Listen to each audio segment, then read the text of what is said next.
दिल्ली से क्लियर पहुंचे उत्तराखंड वक्फ बोर्ड अध्यक्ष आदाब शम्स का गुरुकुल नरसन बॉर्डर पर भाजपाइयों ने फूलमाला और ढोल नगाड़ों से जोरदार स्वागत किया। वहीं कलियर पहुंचकर सादात शम्स ने साबिर पाक की जियारत की और चादर भी चढ़ाई। इस दौरान सादात शम्स ने कहा कि वो अपने विरोधियों से न तो घबराते और न ही किसी तरह का उनकी बात को बर्दाश्त किया जाएगा। वहीं सादात शम्स ने कहा कि वक़्त की संपत्तियों को नुकसान जिन लोगों के द्वारा पहुंचाया जा रहा है कि उसके विरोध में वे खड़े रहेंगे और किसी भी गलत बात को बर्दाश्त नहीं किया जाएगा। इस दौरान सादात शम्स ने कहा कि आज तक की वक़्फ की संपत्तियों पर जिन लोग वक़्फ माफियाओं के द्वारा कब्जा किया गया है उनको जल्द ही कब्जा मुक्त कराया जाएगा और गरीब और बेसहारा लोगों को उनका हक दिलाने का काम करेंगे।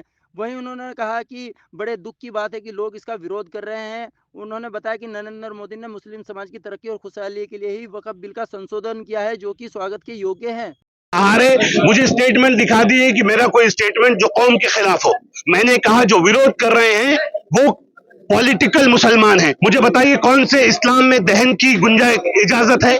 इस्लाम में तो दहन नहीं होता, अरब में तो कहीं दहन नहीं होता। तो ये पुतला दहन करने वाले या तो ये मुसलमान नहीं है या ये पॉलिटिकल मुसलमान है। इस्लाम में दफन होता है, इस्लाम में दहन नहीं होता, जलाया नहीं जाता इस्लाम में। तो ये जो जला रहे हैं पुतलों को ये पॉलिटिकल मुसलमान है। अगर इस बात पे लोगों को तकलीफ हो रही है तो उनके लिए दिक्कत की बात है। हमने हक बोला है, हमने सच बोला है। जहां जहां पुतले दहन हुए थे आज वहां वहां स्वागत हुआ। इससे साफ जाहिर होता है जो लोग विरोध कर रहे हैं वहां लोग प्यार भी कर रहे हैं, लोग अपनी दुआएं भी दे रहे हैं और अब मुसलमान जाग रहा है। ये गरीब मुसलमान अपने हक की लड़ाई के लिए खड़ा हो रहा है और पसमानदा को कोई इतनी आसानी से दबा नहीं पाएगा। ये पसमानदा अब खड़ा होने लगा। देखिए जो विरोध करने वाले हैं, हम तो ये कह रहे हैं विरोध करने वाले भी हमारे ही हैं।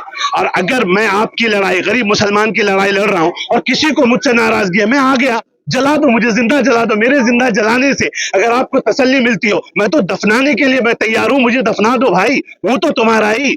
मैं भी तो मोमिन हूं, मैं भी तो मुसलमान हूं। क्या मेरी जिम्मेदारी नहीं है कि मेरी कौम मुख्य धारा में जुड़े? क्या मेरी जिम्मेदारी नहीं है जिन गरीबों का सदके ज़कात खैरात का पैसे पे डाका डाल के लोग बैठे हैं वो हक उन्हें मिले? उनके हक की ईमानदार लड़ाई लड़ रहे हैं। किसी को अगर हमसे दिक्कत है, हम आ गए हैं, जो करना चाहो हमारा, हम तुम्हारी जूतियां खाने के लिए भी तैयार हैं, तुम्हारी सजाएं, तुम्हारी नाराजगी उठाने के लिए भी तैयार हैं। लेकिन इन गरीबों का हक मारने वालों का साथ मत दो। इन्होंने लूटा है मुल्क के औकाफ को। हम ये कह रहे हैं 75 साल उनके पास ये औकाफ 9 लाख एकड़ जमीन, जिसके बाप दादाओं ने ये प्रॉपर्टी दी है, जिनके बाप दादाओं के पास इतनी प्रॉपर्टी होती है, क्या वो कौम गरीब होती है? आज उस कौम के हाथ में कटोरा है भीख का। हमारे बच्चों के पास इतने पैसे नहीं है कि वो अपनी ठेलियों के ऊपर, अपनी रेडियो के ऊपर, अपने सब्जियों को लगाने के पैसे उनके पास नहीं है। और आप कह रहे हो इतने अरबों खरबों, किसके पास है फिर ये पैसा? किसके पास है प्रॉपर्टी? ये चंद अमीर जो आज विरोध कर रहे हैं ये दबा के बैठे, इनको लगता है कि इनसे प्रॉपर्टी ना छिन जाए, इसलिए कौम को गुमराह करने का काम कर रहे हैं। बहुत ईमानदारी के साथ मोदी जी इस कौम के गरीब मुसलमानों को जो सदके ज़कात खैरात की मुस्तहिक है उनको उनका हक दिलाना चाहते हैं। इस पैसे को जिसने खाया होगा, सदके ज़कात खैरात का पैसा, वक्फ का पैसा जिसने खाया होगा, इतने लंबे लंबे कीड़े पड़ेंगे। यहां भी सवाल होगा और ऊपर वाले की बारगाह में भी सवाल होगा। चोरी करने वालों की कोई माफी नहीं होगी। मैं भी 2 साल से वक्फ बोर्ड का चेयरमैन हूं और इसलिए मैंने कहा है देश की आजादी से लेकर आज तक जितने वक्फ बोर्डों में चोरी हुई है सब की सीबीआई इंक्वायरी होनी चाहिए। जिन्होंने वक्फ का पैसा खाया है, लूटा है, उनसे वापस लेकर गरीबों का हक गरीबों को मिलना चाहिए। इनका हक है गरीबों का, जो परेशान घूम रहे हैं। मैं कह रहा हूं बार बार, जिनका हक है उनको मिल नहीं रहा है, वो बेघर घूम रहे हैं, उनके बच्चों के पास रोजगार नहीं है। और जो अमीर है, कोई 3,000 करोड़ की प्रॉपर्टी लेके बैठा है, कोई 5,000 करोड़ की प्रॉपर्टी लेके बैठा है, कोई 10,000 करोड़ की प्रॉपर्टी लेके बैठा है।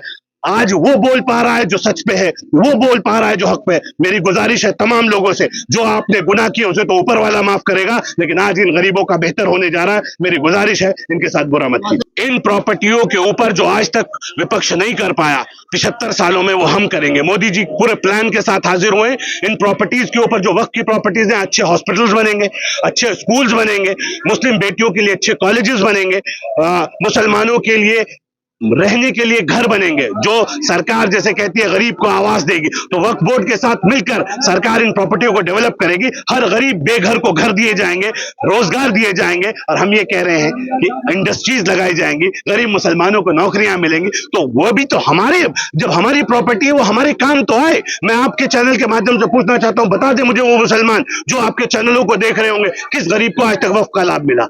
किसी को नहीं मिला। सिर्फ वक्फ के अधिकारियों ने, वक्फ के अध्यक्षों ने लूटा है वक्फ बोर्ड को, और ये ईमानदारी है। मैं इस बारगाह में खड़ा हूं इसलिए सच बोल रहा हूं, हक बोल रहा हूं। और मैं ये कह रहा हूं बहुत अच्छा वक्त गरीब मुसलमानों का आने वाला है। अल्लाह ने चाहा तो ये जो एक्ट बना है ये कानून बना है, ये कानून अगर सही सलामत चला तो गरीब मुसलमान के बहुत अच्छे दिन आने वाले हैं।